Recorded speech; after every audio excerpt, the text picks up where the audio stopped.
Beyond Tame, Reawaken Your Wild Potential with Astrophysicist and Shaman Laura L. Kent. Feeling a yearning for more beyond the confines of modern life?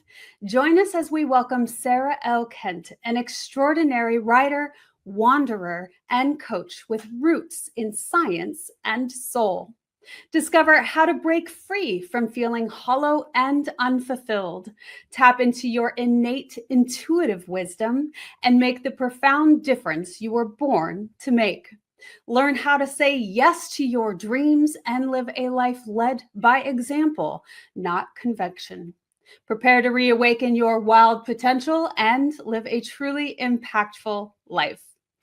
Welcome to the Wellness Driven Life Show, where you're about to go on a wellness driven ride.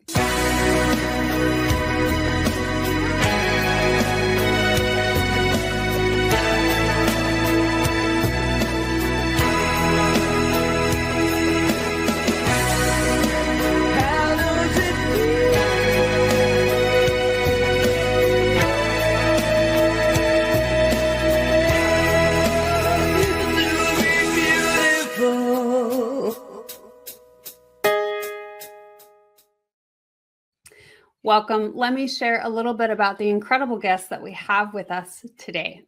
Sarah L. Kent is a writer, wanderer, and coach with a unique background spanning astrophysics and shamanic practices. Driven by a deep curiosity about life and our inner world, she empowers individuals to move beyond feeling unfulfilled, answer their deeper calling, and positively impact the world.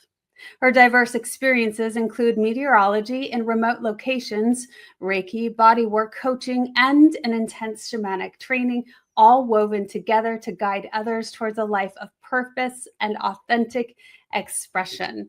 I am so pleased to help welcome to our stage, Sarah. Welcome. Thank you for that incredible introduction, April. It's a real pleasure to be here.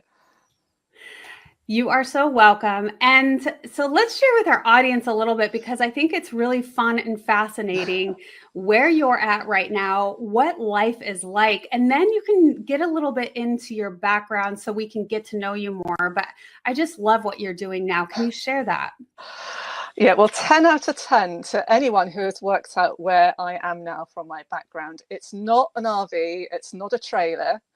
I'm in England, in the UK, and I actually now live and work. This is an off-grid narrowboat. So think tiny home, but stretched. So it's 40 foot of living space, and it's as wide as you can see. Off-grid, I've got solar power today, which is lovely, with decent sunshine as well.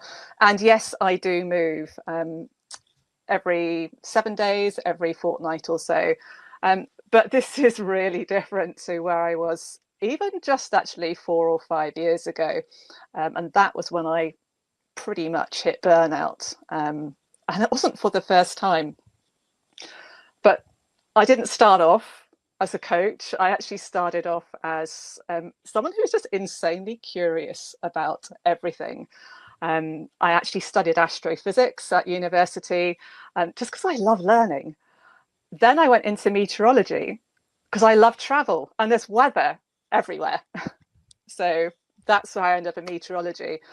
But I've always been driven by wanting to make a difference. And that's where the soul work and the healing modalities came in. But I always wanted to try and keep them separate. I don't know why, but it was always this balance thing. You can see me doing this with my hands if you're watching the screen. But I always tried to balance them, and I couldn't bring the two together in my science career. And that's what led me to the brink of burnout about 5 years ago. And I just realized it's about time that I became my own coach. I had all the tools I needed. I knew what I should be doing. I knew what I was doing for my clients. So I literally took my own medicine and really connected again back with my dreams and those threads. Actually, there's common threads. You've probably got some common threads in your life too, and I bet, April, you have.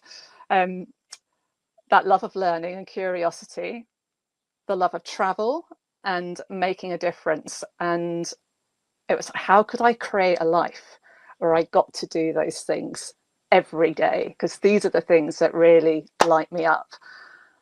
And then I discovered that you could live on narrowboats. And I thought, well, why not? So I actually left my science role. I sold my home and ended up living on this beautiful boat, and working as a coach online 3 days a week and moving around for the other few days. Yeah. That's absolutely amazing. Again, I love what you're doing. I think that so many of us have this little piece of us that wish we were doing and exactly what you're doing and being where you're at. And I love how you mentioned there's weather everywhere. Yes. And that's a really grand place to be, right? When you go into a position in the world where there's so much need for it, because it always is. Safety, healthcare, all of those things are positions that will always be needed. And so thank you so much for sharing your journey. I'm very, very curious about your early experiences. I know you mentioned that you've always had this innate drive to help people and to be this greater presence and be able to make a global impact and raise consciousness and evolution, and all of those things are incredible. There's some of us that really have that drive. What was it early on that really sparked that initial drive within you? I think it was actually frustration. As a scientist, I could see what was happening around the planet. As a meteorologist, I get to watch global weather patterns every day. I can see the frequency and the severity of storms increasing around the world. I can see every year the ice caps getting smaller and smaller and smaller. That's something I could see, but I also didn't see us doing much about it, or at least it seemed that the global leader level, there wasn't a huge amount happening. And I very much wanted to change that. But at the time, I haven't got access to global leaders. But so it's who do I have access to? And ultimately, it's women leaders. They are the women that I love to work with, because they're already in positions where, well, they've got leverage. They've got influence. They're already making waves with their lives. And the women that I most love working with are the ones that have got almost close to burnout, where I was 2 years ago, because that's when they realize, oh, I've really got to take a step back and really connect back with what's true and what's vital for me, so that I can really create the legacy that I want. So it's about helping them to really stand out. And in some ways it is breaking convention for someone, which is a big step, and that's why I like to walk with them through their journey, so they can really make the difference that the world needs right now. What were some of the things that were most powerful for you when you were going through that, breaking free of living in that day in, day out robotic aspect, right? That burnout phase. What were some of the things that really helped shift things within you where you could start going within? In some respects, I was already halfway there, because I'd been doing the shamanic work, wild soul coaching, which is soul-based coaching, and I couldn't fit it into a 50 or 60-hour working week. So I already had the skills there, and it was the case that when you get to burnout, it's often a presage to breakdown if you're not careful. And I'd actually been there once before, about 10 years previously, so I knew that it's about the biggest signal my body and my mind could give me just to stop. And that's what I did, because I knew if I was going to carry on, it would just seriously damage not only my physical health but my mental health. So this time round, so stop signal, okay, I will stop. And that's when I actually asked myself, well, if this life isn't working, what kind of life would work for me? And that's where I started from. So I literally rebuilt things from the ground up, which, I mean, I'm here now, so it wasn't easy. Ultimately, I have taken a step from security in that respect, and I have kind of fallen out of the system here in the UK, living on the boat as I do. But it works for me, and it enables me to do the work I love, helping other women make these amazing legacies in the world. Sarah, you are such a huge advocate for really breaking free of the confines of the traditional aspects of how we show up in the world today. And I think many of us get to those points, right? We go into positions where we have this initial excitement about and we want to serve, and then it's not quite right. And we may find something different, similar to you. You've looked into a few different things and you've tried them out, and then they weren't just quite right. It's like we have to keep tweaking just a little bit more to really find that place that we are best serving others and ourselves. And we have to start by serving ourselves first in order to even serve anyone else. So, as being an advocate for taking that leap of faith, so to speak, right? Because it's so terrifying for so many people to get out of that construct of the societal standards and what we're expected to do and show up as in the world. How do you guide people gracefully into something new? Yeah, such a great question. And I loved you use the word tweak, because I turned my life upside down, and that was what worked. It's what was needed for me in my life. But you don't have to do that. For sure, it's an option. But it's okay to course correct, and that can be lots of little micro course corrections. We all know about a plane flying across the Atlantic. You leave New York headed, say, for Heathrow, but if you say, oh, I want to go to somewhere in Africa instead, you can just make these little micro course corrections as you're flying. And the same does apply with life. And one of the easiest ways to start doing that's actually quite gentle, is a practice that I started doing a long time ago. It was used to be called the circle of reality, and it's life, your circle of life. This circle consists of all the different relationships that you have in your life. Ideally, every single relationship, if you're living a dream that's aligned with living a life that's aligned with your dreams, every single one of those relationships should be nurturing you or supporting you or bringing energy in some ways. So start off, and we can come back to this afterwards. Get a bit of paper and start making a list of every single relationship in your life. So that's not just, say, work or your family or your parents or your siblings or your friends or the friends you haven't kept in touch with. It's things like your relationship, say, with social media, your relationship with food, your relationship with your clothes and what you look like when you get up in the morning. Your relationship with coffee, for instance, that could be a love-hate relationship for some people. Your relationship with your body image, for instance, how you feel about yourself, all of those shape your life. So write down every single one of the relationships that you can think of, and it's something that's worth coming back to, believe you me, because you'll add to the list, I'm sure. But when you've got a fair few, start at the top and just simply ask yourself the question, does this relationship give me energy or does it take it away? There may be some that you have to sit with, and I encourage you to really feel for the answer as opposed to think about the answer. And some of them will be quite complex because, say, for instance, work. You may think, well, I really hate my job, but I love my colleagues. They're great. But so even in something you think, oh, actually, it takes energy, but there will be aspects of it that probably do help you get through it. So pick up those fine details as well. Now, when you've got this list with like a yay and a no and a yeah, not sure yet, you can then use the fact that you can control your end of a relationship. So you can either choose to let it go. I'm not saying it's going to be easy. It's a simple choice, though. You can choose to let it go if it's taking energy from you. Or you can choose to maybe change how you view the relationship. So it's a couple of things to do.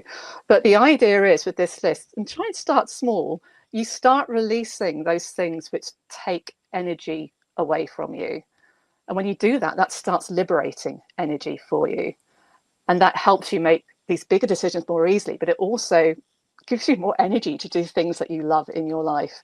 And that's the start of building a life that is really going to support you in reconnecting with your dreams, because ultimately your dreams, and I mean the dreams, not the dreams of society, which are buried inside our heads, but the dreams that kind of emanate from somewhere else. When you get close to those dreams, you are living a life which lights you up from the inside out, and that is a life in which all your relationships do support you. Oh, all your relationships, not just people, things, everything is energy, right? Yeah. And so absolutely with the things all around you, what is your relationship like? Does it feel heavy? Does it feel light? Does it bring you joy? Does it give you energy? I love how you really deep dive and get down to a root cause by going through this circle of life system. Sarah, I think that's absolutely beautiful. You know, we talk a lot about that you are the sum of the 5 people that you surround yourself with, but this is so much more expansive and so much deeper when you're coming to these other conclusions of really what is giving you life. And again, going back to, we have to love and serve ourselves to give ourselves the energy in order for that energy to bounce and reflect right off of us to help serve. So this is such a fabulous conversation, and we'll move into our commercial. When we get back, we're continuing it. Thank you so much. Stay tuned. Are you ready to take control of your ride to wellness? Rev up with Driven Living. Visit www.drivenliving.com and buckle up for a journey. Get exclusive access to our Wellness Driven Life Show guest portal, where you can dive deep into the minds of our esteemed guests. Sign up for our newsletter and get insider scoops on these distinguished personalities. It's like having a backstage pass to their life-changing wisdom. But that's not all. You'll also receive a free hug. You heard me right, a free hug. An enlightening ebook from the Driven Living team. Discover the science-backed benefits of hugging yourself. It's a fill-up for your wellness tank. Because at Driven Living, we believe in fueling your journey to wellness, both physically and psychologically. So what are you waiting for? Visit www.drivenliving.com today. Welcome back, everyone, here with the incredible Sarah L. Kent. Now, Sarah is giving us some wonderful insight as to how to really realign with your greater internal self in order to show up bigger and better into the world and be of service to yourself and others. And I know that you really enjoy working with women and you're very passionate about that. And, you know, women can create such an incredible impact and wave. So there's a lot of things that I have very much enjoyed listening to you say, Sarah. Thank you so much. I would love to know your own personal stories of what it was like for you when you went through the Circle of Life list. And I'm sure that you do it more than once in life as we all continue to fall into, you know, swimming through the sea of life and things get a little familiar and comfortable. And then we have to realign and do that course correct. And some of my favorite things about being in the positions that we've experienced in life is we get to bring all these colorful words to play, right? And you having this beautiful background in science and all of those things and bringing that spiritual piece and that energetic piece to it is very, very fun. So super in alignment there. Share with us, what was it like for you the first time that you did this? Because we all know how when we start breaking our relationships with things, that it can be difficult. But you mentioned when you do this, you're in control. Explain that for us. Oh my gosh, it's such a reality check the first time you do this. Because I remember you asked, I did this exercise and I thought, oh my God, I built this life, I created this life, and it looked like one hell of a mess to me from the inside when I'd done this. Well, the things that I could see, the things which really nourished me, which lit me up, which I longed to do, but they were such a small part of this circle. There was a huge job which from the outside, I was brilliantly successful at. It was almost a dream role, but from the inside, it was just draining me of energy. It was interesting. I mean, the curiosity. I love seeing the weather and the climate, but I wasn't making the difference that I really wanted to in this role. And I couldn't see a way out. That was the challenge. It was all very well knowing I've got this relationship with my career, but I couldn't. I tried to bring my coaching into it. That wasn't working, and I couldn't see a way to just do the tweak. I couldn't tweak it, to use your word, April. And so for me, I realized that I was going to have to. Life was asking me to commit to my own dreams. And I also know that because I've let go of a few dreams through my life, and in some way this burnout was an opportunity. It was giving me real clarity on the things that were not working anymore, and so that gave me a really clear decision to take. So in some respects it was scary, but yes, it was easy. But this exercise, if anyone gives it a go, you'll notice that to answer these questions, you have to get a little bit quiet on the inside and really tune into, does this actually give me energy, or is it a neutral? Where do I stand with this particular relationship? And when you do that, you are starting to tune into your innate wisdom. Some people might call it an inner compass. I call it the wisdom of the wild soul, because none of us were born tame. Excuse me. As children, we all knew what we loved, and there was very little that stopped it unless it bugged our parents too much, let's face it. So, but we get civilized as we grow up, and a lot of those things, we think we leave them behind, but actually they never leave us. Those are the common threads which do run throughout our lives. So for me, it was learning, travel, and making a difference. Everyone will have their own thread or threads, and once you recognize that, you can always pick it back up again. That's the thing. And then you can use it to guide you going forward, and it will also help you with relationships. If something new comes into your life, say you've created a bit of space, say I've stopped smoking, I've given up those vape things, that's done, and then something new comes in, because you've got this space, you can still say, is this new thing going to nourish me or nurture me? Because this is a really easy point to say yes or no to a relationship, and you'll start hearing for yourself whether it's going to work for you or not before it's too late. And in that respect, saying your life, as April said, you're doing these little tweaks, these micro connections to get fully on course. And even if you're not sure what your dreams are, those threads are still there. Even if you're not sure what those dreams are, in creating a life which nourishes you, you are moving into alignment, and it will take you where you need to be ultimately.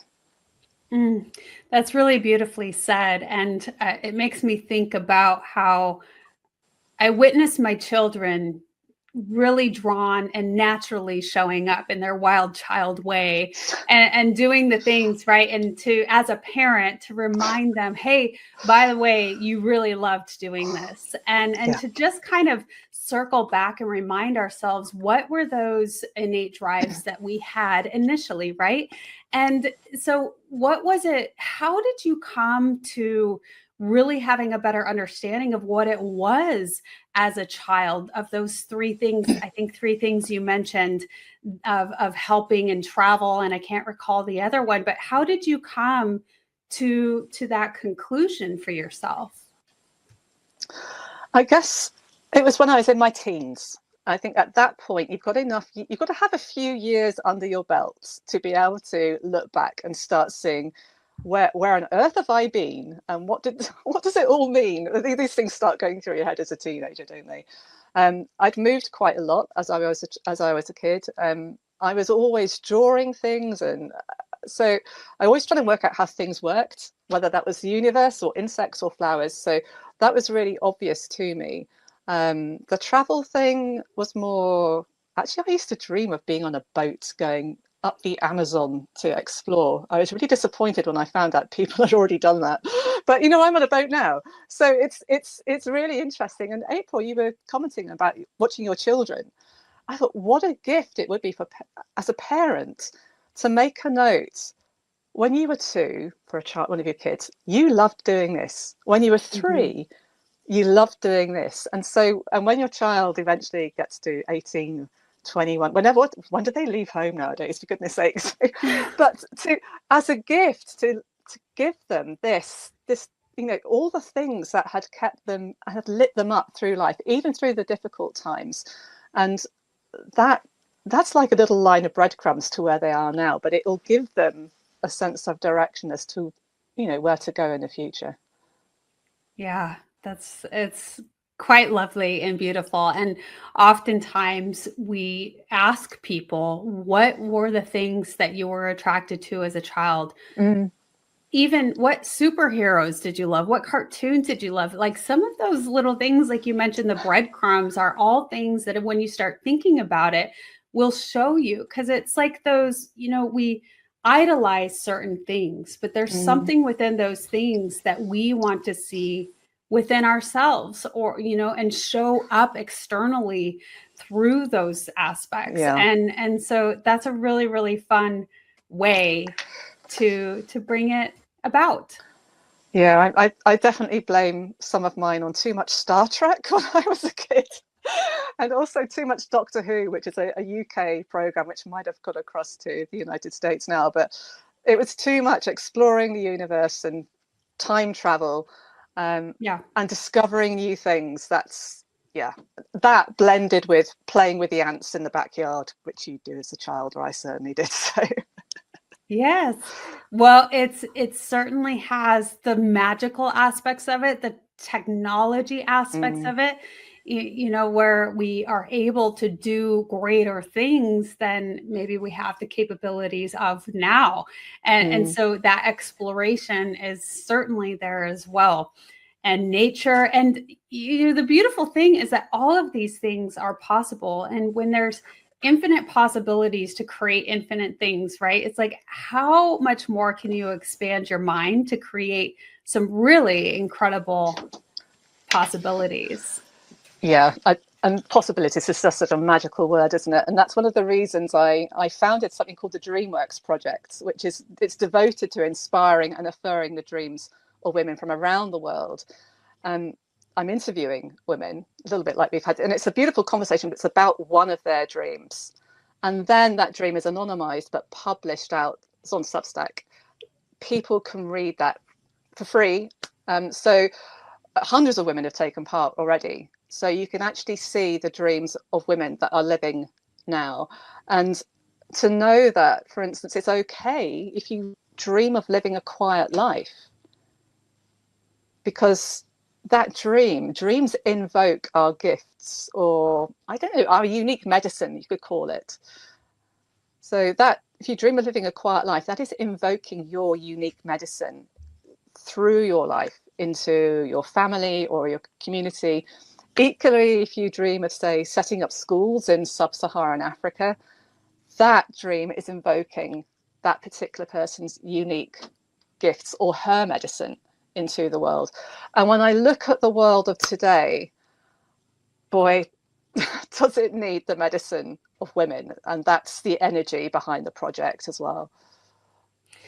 You know what I appreciate about that, and as an interviewer as well, you get to learn and discover all of these things that incredible people are doing, how they got there, the drive that they had, the resilience that it took to get to where they are. And most people who have gotten to wonderful places in the world, it is not without having hardships and challenges in order to build up that resilience to get there. And so I'm curious, because you've done this, what is a common thread or theme that you've noticed within these people who are now living out their dreams? And I want to mention one more thing too, because these dreams that you have mentioned are very specific. And I think what's cool about that is it doesn't matter how outlandish it may seem or feel, but it all contributes to the overall greatness that we are capable of. So the common, and this is why I love the project, every single dream does have a common thread or pattern running through it. Some women talk about a ripple effect, some talk about creating a net of light and how their dream sparks off, like a light in the dark sparks off another light, spreading around the world. All of these dreams are supportive. They have hope. They have hope for a better future. They're not me. They are collaborative. They are looking not only to create positive change in this woman's life, but also around the whole world, many of them. All of them are healing in some way. It is, whether that's for the environment, or whether, again, it's for animals, or even actually relationships, coming back to relationships again. All of these dreams ultimately, they are moving us. If they could all come into being, they would move us towards an incredible future where we would live in harmony, not only with ourselves, but with the planet. Like we regain respect, not only for ourselves, but for the relationships that we have with every other living creature on this planet. And we live just living in harmony. I've used the word just. Can anyone imagine what that world would look like?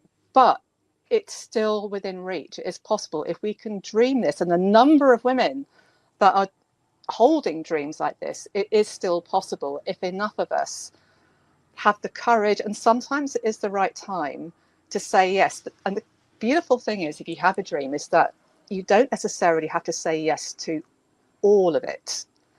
There's often, it's a big tapestry. You can always find a thread that's in that tapestry and start weaving that single thread into your life today. And then when that's done, bear in mind, this is a thread that's going to nourish you. So it's going to be a good bit in your circle of life. You can then find another thread from your dream and weave that in. And eventually, over time, you will find yourself within this tapestry of the dream that you've actually created. It will have become your life. I love that you bring that in. And the reason is because so many of us get caught up in the black and whites, if I can't figure this out now and know my North Star, what have you, extremely well, or personally, if I don't know where I'm going, then, heck with it. And we don't move forward. So I think that you saying this is a very important piece of that. You can start anywhere, where that just start with one thing and know that it will take you to the next and to the next. And eventually the bigger picture will become clear. And isn't that so, right? When we start to live through life and we've had all these experiences, we don't understand the experience itself or the lesson, which then becomes wisdom. We don't understand it until we've had a long enough period to better understand the whys and the hows and how it is serving us to show up the way that we do now.